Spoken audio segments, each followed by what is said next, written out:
అపరాధముల చేతను పాపముల చేతను మీరు చచ్చిన వారై ఉండగా ఆయనే ప్రేమ కలిగి దేవుడే మనలను బ్రతికించను. నిజంగా దేవుడు మనల్ని ప్రేమించాడు కనుక ఆయన ఈ లోకములకు వచ్చి మన కొరకు తన రక్తాన్ని చిందించాడు. దేవుడు మనల్ని ప్రేమించాడు కనుక మనం అనుభవించవలసినటువంటి శిక్షను ఆయన అనుభవించాడు.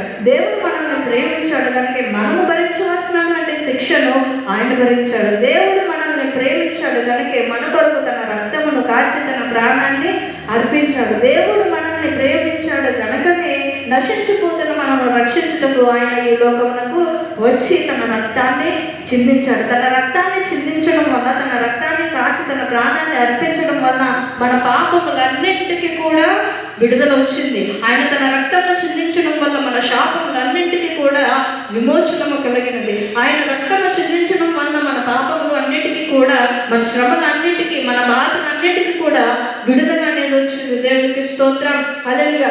ఆయన రక్తము చిందించడం వలన మన పాపములకు క్షమాపణ కలిగినది. నిజంగా ఈ లోకంలో యేసు ప్రభు రక్తం తప్ప మరి ఎవరి రక్తము మనల్ని పాపము నుంచి విడిపించలేదు, శాపము నుంచి విడిపించలేదు. ఎందుకంటే కామము కానీ, క్రోధము కానీ, మదము కానీ, మత్సరము కానీ ఏది కామము లేనివాడు ఒక్క యేసు ప్రభు మాత్రమే.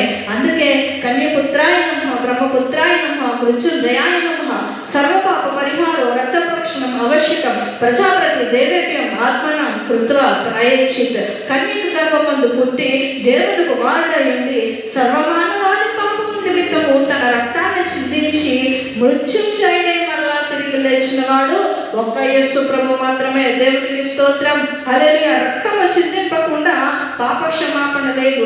ఆయన ఈ లోకానికి వచ్చి ఈ వేదాలన్నింటినీ నెరవేర్చి మనకు కావలసిన రక్షణ కార్యములు సమాప్తి చేసిన వాడు ఒక్క యేసు ప్రభు మాత్రమే. దేవునికి స్తోత్రం. హల్లెలూయా.